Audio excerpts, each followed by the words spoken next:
Crawford Land, a castle dating back over 8 centuries, is hidden away in 600 acres of Ayrshire in southwest Scotland.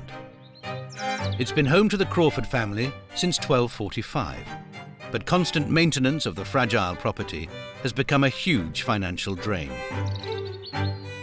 The 27th Laird, Peter Crawford, spent over £300,000 on its upkeep until age and ill health forced him to move out 2 years ago and rent out the whole property.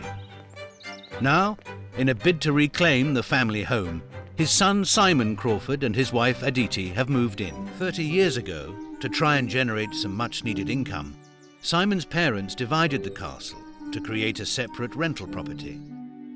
Known as the Tower House, it has its own kitchen, 5 bedrooms, 2 bathrooms, and a grand Georgian drawing room. The Crawfords plan to rent it out for self-catering holiday lets. Self-catering guests will have the use of the Tower House's dining room, which is where Simon makes another important discovery. There are just oodles of these family portraits around this house, but they all seem to be all over the place. It's a bit of a hodgepodge. This one up here on the right-hand side, it says it's painted by Raeburn. Now, you know, he's a preeminent artist. But here it is, stuck in the corner of this room. It's pretty dirty. The frame is completely knackered. And really, he's looking after, and it really needs to be seen by people.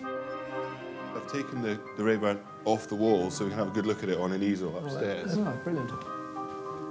He's invited James Holloway, director of the Scottish National Portrait Gallery, to verify its authenticity. So, James, tell us a little bit about Raeburn. Well, he was the sort of preeminent portrait painter in Scotland in the sort of 1790s, right up to his death in 1823. He painted really the great and the good of Scotland in the early years of the 19th century. He's a fabulous painter. Mm. And is this a Raeburn? Can I look at it with a torch? Of course, yeah. What are you looking for when you're doing that, James? Looking at the quality of the painting of the eyes to see how good it is. There were 1 or 2 Raeburn imitators who are not nearly as good, and right. Things like the eyes sort of just give you a little idea.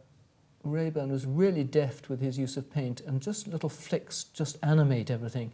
And is it a Raeburn? Yeah, absolutely. It is? No, it's very nicely observed. To relief. Yes, yeah. It's so nice to come into a house like this, which has such fantastic rich history. You just look round the walls and the family's here. It doesn't mean that they're all by the greatest artists of their time. Yeah. I'm rather fond of her because I love that sort of matron's cap of about sort of 1705, 1710. We're looking at Scotland about the time of the union with England. It's when Queen Anne was on the throne. Great frame, you know, it's all original. I mean, that's something that really sort of thrills me. See something like that in a house like this, it makes sense here.